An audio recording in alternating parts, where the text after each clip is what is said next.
ನಮಸ್ತೆ ವೀಕ್ಷಕರೇ, ಮತ್ತೊಮ್ಮೆ ನಮ್ಮ ಚಾನೆಲ್ ಕಾರ್ಯಕ್ರಮಕ್ಕೆ ತಮಗೆಲ್ಲ ಸ್ವಾಗತ ಸುಸ್ವಾಗತ. ವೀಕ್ಷಕರೇ, ಯಾರು ಮೊದಲಿಗೆ ನಮ್ಮ ಚಾನೆಲ್ನ ನೀವು ನೋಡ್ತಾ ಇದ್ದೀರಾ, ಯಾರು ಇನ್ನೂ ಸಬ್ಸ್ಕ್ರೈಬ್ ಮಾಡಿಲ್ಲ, ಮೊದಲಿಗೆ ಸಬ್ಸ್ಕ್ರೈಬ್ ಮಾಡ್ಕೊಳ್ಳಿ. ಇಂತಹ ವಿಡಿಯೋಗಳನ್ನ ಅನೇಕ ಜನಕ್ಕೆ ನೀವು ಶೇರ್ ಮಾಡಿ. ಯಾವುದೋ ಒಂದು ಬಿಡದೇ ಇರುವಂಥ ವಿಚಾರಗಳನ್ನು ವಿಡಿಯೋಗಳನ್ನೆಲ್ಲ ನಾವು ಶೇರ್ ಮಾಡ್ತಾ ಬರ್ತೀವಿ. ಆದರೆ ಇಂತಹ ವಿಡಿಯೋಗಳನ್ನ ಶೇರ್ ಮಾಡಿ ಅಂತ ಹೇಳ್ತಾ ಬನ್ನಿ ನಾವು ಕಾರ್ಯಕ್ರಮ ನೋಡ್ತಾ ಹೋಗೋಣ. ಇಂದಿನ ವಿಶೇಷ ವ್ಯಾಸ ಪೌರ್ಣಮಿ, ಅಂದರೆ ಗುರು ಹುಣ್ಣಿಮೆ ಅಂತ ನಾವು ಹೇಳ್ತೀವಿ. ಈ ವ್ಯಾಸ ಪೌರ್ಣಮಿ ಅಂತ ಹೇಳಿದ್ರೆ, ವ್ಯಾಸ ಅನ್ನೋ ಒಂದು ಮಹಾಗುರು ಇಲ್ಲದೇ ಇದ್ದಿದ್ರೆ ಇವತ್ತು ಮಹಾಭಾರತ ನಮಗೆ ಸಿಗ್ತಾ ಇರಲಿಲ್ಲ. ಹಾಗೆ ವೇದಗಳ ಒಂದು ವಿಭಾಗಗಳು, ವೇದವ್ಯಾಸರು ಬಂದ ನಂತರ ವೇದವನ್ನು 4 ಭಾಗಗಳನ್ನಾಗಿ ವಿಂಗಡಣೆ ಮಾಡಿದ್ರು. ಆ ವೇದಗಳಲ್ಲಿರುವಂಥ ಒಂದು ಅರ್ಥ ಗರ್ಭಿತವಾದ ಒಂದು ಸಂದೇಶಗಳನ್ನು ನಮ್ಮ ಒಂದು ಮಾನವ ಕುಲಕೋಟಿಗೆ ಅವರು ದಾರೆ ಎರೆದ್ರು. ಸ್ವತಃ ಗಣಪತಿಯೇ ವೇದವ್ಯಾಸರು ಹೇಳುವಂತಹ ಒಂದು ವೇದಗಳನ್ನ ತನ್ನ ದಂತದಿಂದ ಬರೆದ ಅಂತ ಹೇಳಿದ್ರೆ ವೇದವ್ಯಾಸರ ಮಹತ್ವ ಇನ್ನೆಷ್ಟಿರಬೇಕು. ಅದರಿಂದ ಈ ಹುಣ್ಣಿಮೆಯನ್ನು ನಾವು ವ್ಯಾಸ ಹುಣ್ಣಿಮೆ ಅಂತ ನಾವು ಹೇಳ್ತೀವಿ. ಹುಣ್ಣಿಮೆ, ಗುರು ಹುಣ್ಣಿಮೆ ಅಂತ ಹೇಳಿದ್ರೆ, ಗುರು ಅಂತ ಹೇಳಿದ್ರೆ ಬಹಳ ಪ್ರಮುಖವಾಗಿ ತಾಳ್ಮೆ ಇರಬೇಕು ವೀಕ್ಷಕರೇ. ಈ ಗುರು ಹುಣ್ಣಿಮೆ ಹೇಗೆ ಸೃಷ್ಟಿಯಾಯಿತು ಅನ್ನೋದಕ್ಕೆ ನಮ್ಮ ಪುರಾಣಗಳಲ್ಲಿ ಒಂದು ಕಥಾನಕ ಬರುತ್ತೆ. ಅದು ಯಾವ ರೀತಿ ಇದೆ ಅಂತ ಹೇಳಿದ್ರೆ, ಸಪ್ತ ಮಹರ್ಷಿಗಳು ಶಿವನ ಬಳಿ ಹೋಗ್ತಾರೆ. ಶಿವ ಧ್ಯಾನಾಸಕ್ತನಾಗಿರ್ತಾರೆ. ಶಿವನಿಗೆ ಅರ್ಥ ಆಗುತ್ತೆ, ಓ ಮುನಿಗಳು ಬಂದವ್ರೆ ಅಂಥೇಳಿ ಶಿವ ಆ ಮುನಿಗಳನ್ನ ಕೇಳ್ತಾರೆ, ಏನು ತಾವು ಬಂದಿರೋದು ಅಂತ ಕೇಳಿದಾಗ, ಇಲ್ಲ, ತಮ್ಮಿಂದ ನಮಗೆ ಜ್ಞಾನವನ್ನು ದಾರೆ ಏರ್ಕೊಡ್ಬೇಕು ಅಂತ ಹೇಳಿ ಆ ಮುನಿವರಿಯರು ಶಿವನನ್ನು ಕುರಿತು ಕೇಳ್ತಾರೆ. ಆಗ ಶಿವ ಹೇಳ್ತಾರೆ, ಆಯಿತು, ನಾನು ಧ್ಯಾನ ಮುಗಿಸ್ಕೊಂಡ್ಬರ್ತೀನಿ, ತಾವೆಲ್ಲರೂ ಕಾಯ್ತಾ ಇರಿ, ಬಂದ ನಂತರ ಜ್ಞಾನವನ್ನು ನಿಮಗೆ ನೀಡ್ತೀನಿ ಅಂತ ಹೇಳಿ ಅವರು ತಪಸ್ಸಿಗೆ ಕೂತ್ಕೊತಾರೆ. ಶಿವ ತಪಸ್ಸಿಂದ ಎದ್ದು ಬರುವಂತಹ ಸಮಯ ಎಷ್ಟಾಗಿರುತ್ತೆ ಅಂತ ಹೇಳಿದ್ರೆ ಸುಮಾರು 84 ವರ್ಷಗಳು ಕಳೆದೋಗಿರುತ್ತೆ. ಆ 84 ವರ್ಷಗಳು ಆ ಸಪ್ತ ಮಹರ್ಷಿಗಳು ಶಿವನ ಒಂದು ಜ್ಞಾನಕ್ಕಾಗಿ ಅವ್ರು ಕಾಯ್ತಾ ಇರ್ತಾರೆ. ಅಂದರೆ ಇಲ್ಲಿ ಗುರು ಅನ್ನೋದಕ್ಕೆ ತಾಳ್ಮೆ ಎಷ್ಟು ಮುಖ್ಯ ಅನ್ನೋದಕ್ಕೆ ಈ ಒಂದು ನಿದರ್ಶನ ನಮಗೆ ಒಂದು ಮಹಾಪಾಠವಾಗುತ್ತೆ. ನಂತರ ಶಿವ ತನ್ನಲ್ಲಿರುವಂಥ ಜ್ಞಾನವನ್ನು ಆ ಸಪ್ತ ಮಹರ್ಷಿಗಳ ದಾರಿಯನ್ನು ಎರೀತಾರೆ. ಆ ಸಪ್ತ ಮಹರ್ಷಿಗಳ ಮುಖಾಂತರ ಅನೇಕ ಋಷಿಗಳಿಗೆ ತಲುಪಿ, ವೇದವ್ಯಾಸರಿಗೆ ತಲುಪಿ, ಅಲ್ಲಿಂದ ದೇವತೆಗಳಿಗೆ ತಲುಪಿ, ನಮ್ಮಂತಹ ಹುಳು ಮಾನವರ ಒಂದು ಜ್ಞಾನಕ್ಕೆ ಅದು ನಮಗೆ ಈಗ ಅದು ಅನುಭವಗಳಾಗ್ತಾ ಇದ್ದಾವೆ.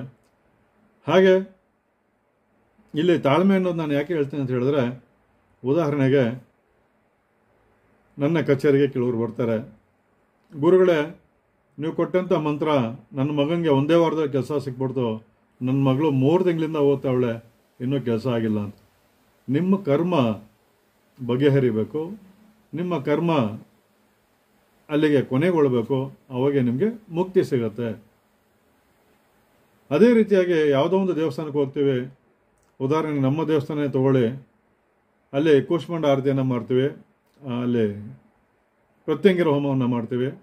ಕೆಲವರು ಬರ್ತಾರೆ, ಒಂದೇ ಹೋಮಕ್ಕೆ ಅವ್ರ ಕೆಲಸ ಆಗೋಗಿರುತ್ತೆ, ಒಂದೇ ವಾರಕ್ಕೆ ಕೂಷ್ಮಾಂಡ ದೀಪವನ್ನು ಹಚ್ಚಿ ಅವ್ರ ಕೆಲಸ ಆಗಿರುತ್ತೆ. ಹಾಗೆ ಕೆಲವರಿಗೆ 11 ತಿಂಗಳಾದರೂ ಕೆಲಸಗಳಾಗಿರೋದಿಲ್ಲ. ನಾನು ಅದಕ್ಕೆ ಹೇಳೋದು, ಇಲ್ಲಿ ನಮಗೆ ಶಿವ ಮತ್ತು ಸಪ್ತ ಋಷಿಗಳ ಒಂದು ಮಧ್ಯೆ ನಡೆದಂತಹ ಒಂದು ಕಥಾನಕ, ಅದನ್ನು ಪ್ರತಿಯೊಬ್ಬರು ನೆನಪಲ್ಲಿಟ್ಕೋಬೇಕು. ತಾಳ್ಮೆ ಬೇಕು, ಮುಖ್ಯವಾಗಿ ತಾಳ್ಮೆ ಬೇಕಾಗತ್ತೆ. ತಾಳ್ಮೆ ಇಲ್ಲ ಅಂತ ಹೇಳಿದ್ರೆ ಖಂಡಿತವಾಗಿ ಏನು ಕೊನೆ ಸಾಗೋದಿಲ್ಲ. ಕೆಲವ್ರಿಗೆ 2 ವಾರಕ್ಕೆ ಕೆಲಸಗಳಾಗಿರ್ತವೆ, ಕೆಲವ್ರಿಗೆ 5 ವಾರಕ್ಕಾಗಿರುತ್ತೆ, ಕೆಲವ್ರಿಗೆ 9 ವಾರಕ್ಕಾಗಿರುತ್ತೆ, ಕೆಲವರಿಗೆ 15 ವಾರಕ್ಕಾಗಿರ್ತವೆ. ಈ ರೀತಿ ಉದಾಹರಣೆಗೆ ಒಬ್ಬ ವೈದ್ಯರ ಬಳಿ ಹೋಗ್ತೀರಾ, ಯಾವುದೋ ಒಂದು ಬ್ಯಾಕ್ಟೀರಿಯಲ್ ಇನ್ಫೆಕ್ಷನ್ ಆಗಿರುತ್ತೆ. ಆ ಬ್ಯಾಕ್ಟೀರಿಯಲ್ ಇನ್ಫೆಕ್ಷನ್ನು ಕೆಲವರಿಗೆ ಮಾತ್ರೆಯನ್ನು ಕೊಟ್ಟ 2 ದಿನಕ್ಕೆ ವಾಸಿಯಾಗಿರುತ್ತೆ, ಕೆಲವರಿಗೆ ತಿಂಗಳಾಂಗಟ್ಲೆ ತೊಗೊಂಡಿದ್ರು ಆ ಬ್ಯಾಕ್ಟೀರಿಯಲ್ ಇನ್ಫೆಕ್ಷನ್ ವಾಸಿಯಾಗಿರೋದಿಲ್ಲ. ಯಾಕಂತ ಹೇಳಿದ್ರೆ ನಿಮ್ಮ ದೇಹದಲ್ಲಿರುವಂತಹ ಕೆಟ್ಟ ಬ್ಯಾಕ್ಟೀರಿಯಾ ಇನ್ನೂ ಜೀವಂತವಾಗಿರುತ್ತೆ.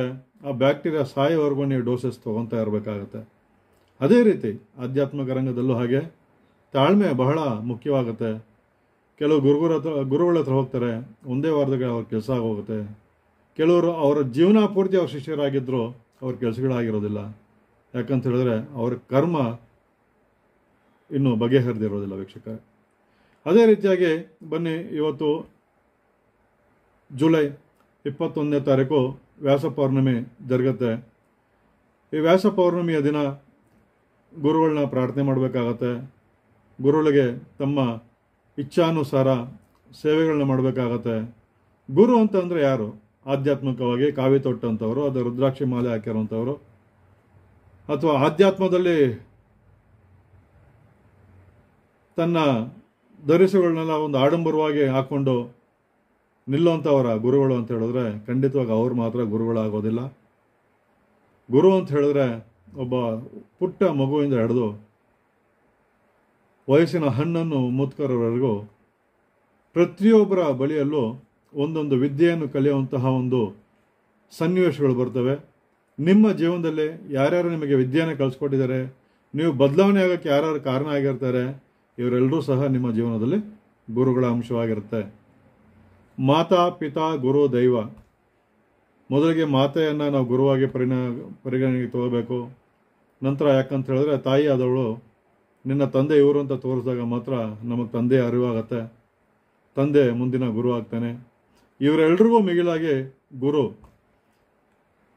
ನಿಮಗೆ ಪಾಠ ಹೇಳ್ಕೊಟ್ಟಂಥ ಮಾಸ್ಟ್ರೇ ಇರ್ಬೋದು, ನಿಮ್ಮ ಜೀವನದಲ್ಲಿ ನಿಮ್ಮ ಜೀವನ ಪರಿವರ್ತನೆ ಆಗಕ್ಕೆ ಬಂದಂತಹ ವ್ಯಕ್ತಿಗಳೇ ಇರ್ಬೋದು, ಅವರೆಲ್ಲ ಸಹ ನಿಮಗೆ ಗುರುಗಳ ಒಂದು ರೂಪದಲ್ಲಿ ಕಂಡು ಬರ್ತಾರೆ. ಇವರೆಲ್ಲ ಒಂದು ದಯ ಸಿಕ್ಕಿದ ನಂತರ ದೈವದ ಒಂದು ಪ್ರೇರಣೆ ಆಗುತ್ತೆ ನಮಗೆ. ಮಾತಾ ಪಿತಾ ಗುರು ದೈವ, ದೈವವನ್ನು ಕೊನೆಗೆ ಸೇರಿಸ್ತಾರೆ. ಅಂದರೆ ನೀವು ಇವ್ರ ಹತ್ರೆಲ್ಲ ನೀವು ಕಲಿತು ಗುರುವಿನ ಮುಖಾಂತರ ನನ್ನ ಬಳಿಗೆ ನೀವು ಸೇರಬೇಕು ಅನ್ನೋದು ದೈವದ ಒಂದು ನಿಯಮ ಆಗಿರುತ್ತೆ. ಅದರಿಂದ ನಿಮ್ಮ ಜೀವನದಲ್ಲಿ ನಿಮ್ಮ ಬದಲಾವಣೆಗೆ, ನಿಮ್ಮ ಯಶಸ್ವಿಗೆ ಯಾರ್ಯಾರು ಕಾರಣ ಆಗಿರ್ತಾರೆ ಅವರೆಲ್ಲರೂ ಸಹ ನಿಮಗೆ ಗುರು ಸಮಾನರೇ ಆಗಿರ್ತಾರೆ.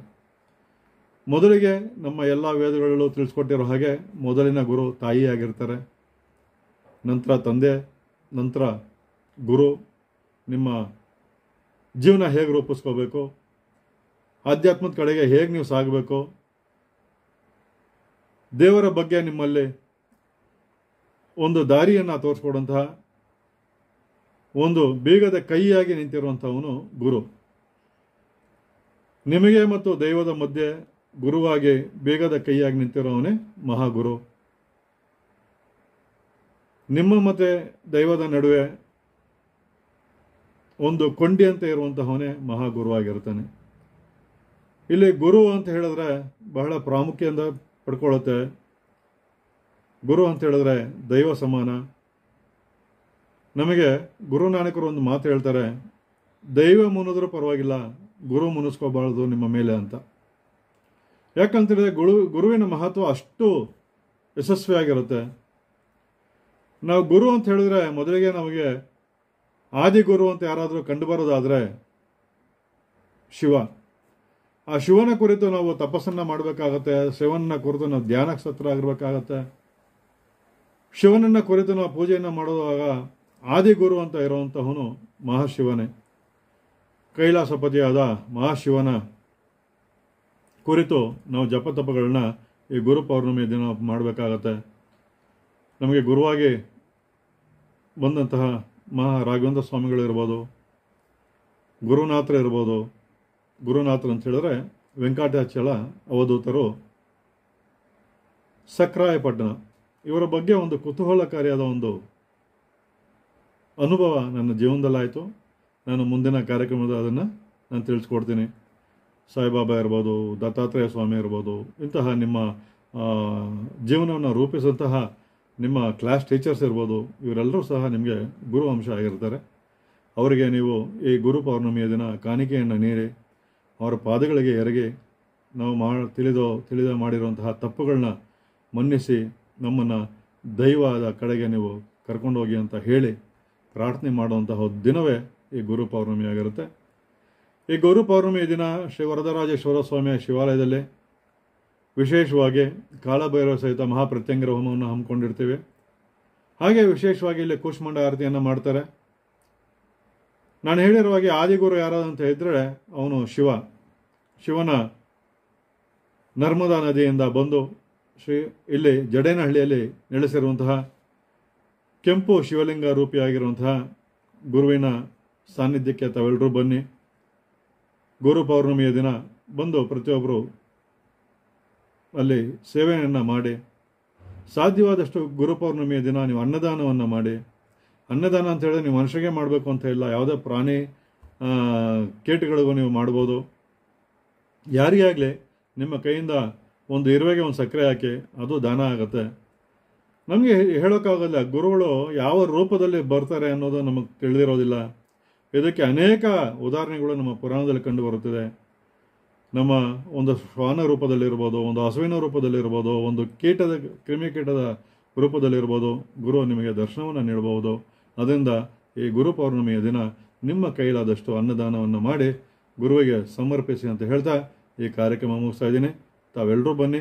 ಶ್ರೀ ವರದರಾಜೇಶ್ವರ ಸ್ವಾಮಿಯ ಶಿವಾಲಯ ಜಡೇನಹಳ್ಳಿ, ಇಲ್ಲಿ ಬಂದು ಶ್ರೀ ಶಿವನಿಗೆ ಆದಿಗುರುವಿಗೆ ತಮ್ಮ ಸೇವೆಯನ್ನು ಸಲ್ಲಿಸಿ ಅಂತ ಹೇಳ್ತಾ ಈ ಕಾರ್ಯಕ್ರಮ ಮುಗಿಸ್ತಾ ಇದ್ದೀನಿ.